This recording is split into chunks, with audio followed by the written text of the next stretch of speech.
بسم الله الرحمن الرحيم. الحمد لله والصلاة والسلام على رسول الله. نرى اليوم في غزة اعتداءات مدمرة من الكيان الصهيوني على هؤلاء المحتلين لأرض فلسطين. الآن يقتلون الأطفال والنساء في غزة، الآن يهدمون البيوت ويقتلون الشيوخ. كل هذا والأمة الإسلامية للأسف الشديد تقف موقف المتفرج، مع أنهم يدافعون عن الأرض وعن العرض وعن مقدسات المسلمين المسجد الأقصى.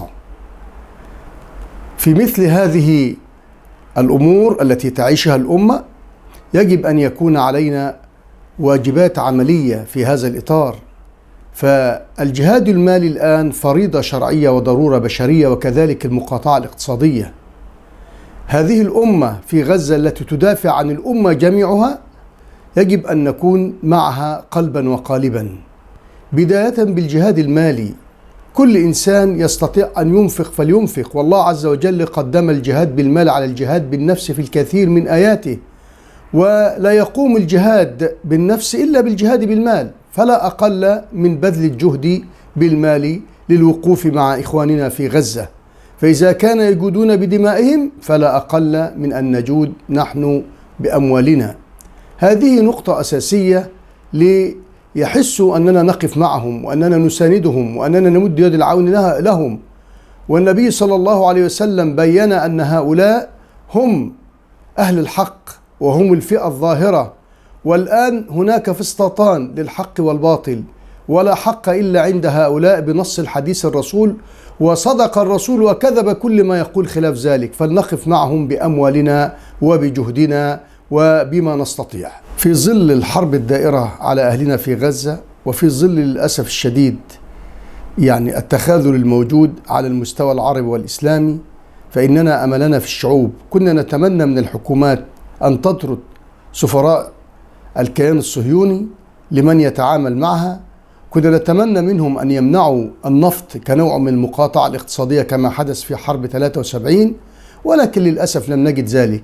فنحن نميل الآن ونتجه الآن إلى شعوبنا بالمقاطعة، والمقاطعة هي أضعف الإيمان، والمقاطعة إذا كانت أضعف الإيمان فلا أقل من أن نفعلها. والمقاطعة السلاح ليس سلاح حي، إنه سلاح المال الذي يحرك اقتصاديات الدول وله قيمته، ولكن المقاطعة تحتاج إلى بذل الجهد أيضا. المقاطعة لم تكن بدعا وليست بدعا. قد قاطع المشركون رسول الله صلى الله عليه وسلم 3 سنوات وحبسوهم في الشعب. وأيضا لو نظرنا إلى واقع العالم اليوم الآن نجد أن المقاطعة هي وسيلة اقتصادية استخدمتها أمريكا أكثر من 55 مرة في خلال الفترة الماضية، ونجد المقاطعة طبقها الكيان الصهيوني على أهلنا في غزة، ونجد المقاطعة قد طبقتها فرنسا أيضا وغيرها من الدول.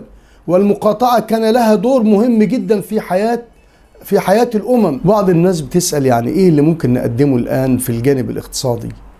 يمكن الجهاد المالي هذا مطلوب، بذل المال، وأيضا هناك قضية مهمة جدا وهي قضية المقاطعة. المقاطعة هي أضعف الإيمان. إذا كان إخواننا بيجودوا بدمهم فأنت على الأقل ما تشتريش السلع والخدمات الصهيونية أو الأمريكية أو الدول اللي بتساند هذا الكيان الصهيوني، لأن أنت معنى اشتريت سلعة معناها ببساطة إن أنت القرش الذي تدفعه يتحول إلى رصاصة في قلب أخيك المسلم في غزة. فلا تفعل مثل ذلك، وهي أضعف الإيمان وهي ليست بدعة. بني هاشم تعرضوا للمقاطعة من قريش في عهد النبي صلى الله عليه وسلم، وأيضا حتى غاندي في مشكلته مع الإنجليز استخدم المقاطعة. وعندنا في حرب 73 العرب استخدموا البترول حينما كانت استخدمت أمريكا السلاح الجوي لمساندة الكيان الصهيوني. وللأسف الآن إخواننا في فلسطين يقتلون بالبترول العربي ولا يجدون الوقود الذي يحتاجون إليه. أيضا موضوع المقاطعة أيضا جدواها مهم جدا. كيف تكون جدوى المقاطعة؟ لأن بعض الناس تقول لك والله المقاطعة مش هتفيد في هذا الوضع. لا، المقاطعة أولا نكاية بالعدو الصهيوني، نكاية به. والآن هناك شلل تام داخل الكيان الصهيوني نتيجة للشلل الاقتصادي الناتج أنه أخذ 350 ألف شخص الآن بيحاربوا معاه من المدنيين، فده أصلا له تأثير سلبي على الاقتصاد، والاقتصاد فيه شلل تام. فحينما نقاطع نحن نساعد في هذا الشلل التام أيضا. المقاطعة نقطة ضعف على الحكومات الغربية. أما نحب نضرب على الوتر الحساس، والمال هو المحرك للسياسة في أمريكا وفي الدول الغربية. فحينما نقاطع هيكون له تأثير إيجابي بالنسبة لنا، ان احنا يكون عامل ضغط على الحكومة الأمريكية انها تتخلى عن هذا الكيان اللقيط. وأيضا المقاطعة وسيلة للتكامل العربي والإسلامي. المقاطعة تكون فرصة للأمة العربية والإسلامية أن تتخلص من الفرنشايز الأمريكي وغيره، وأن تعمل علامات تجارية خاصة بها، فيتحرر المجتمعات الخاصة بنا ويتحرر اقتصادنا، بدل ما نكون أسير لهؤلاء. لا، هي فرصة للتحرر في هذا الموضوع، وهي أيضا فرصة لترسيخ الانتماء الوطني والإسلامي عندنا وعند أطفالنا، حينما يعلموا أنهم لا يشترون تلك السلع، لأن هذه السلع النقود التي ندفعها تتحول إلى رصاصات في قلوب إخواننا في فلسطين. وما أطلبه من المقاطعة أن تكون بصورة مؤسسية، وأن يكون عندنا نفس طويل في المقاطعة، إن احنا لا نيأس ولا نقلل من شأنها، ونقول دائما قاطعوهم ما استطعتم إلى ذلك سبيلا.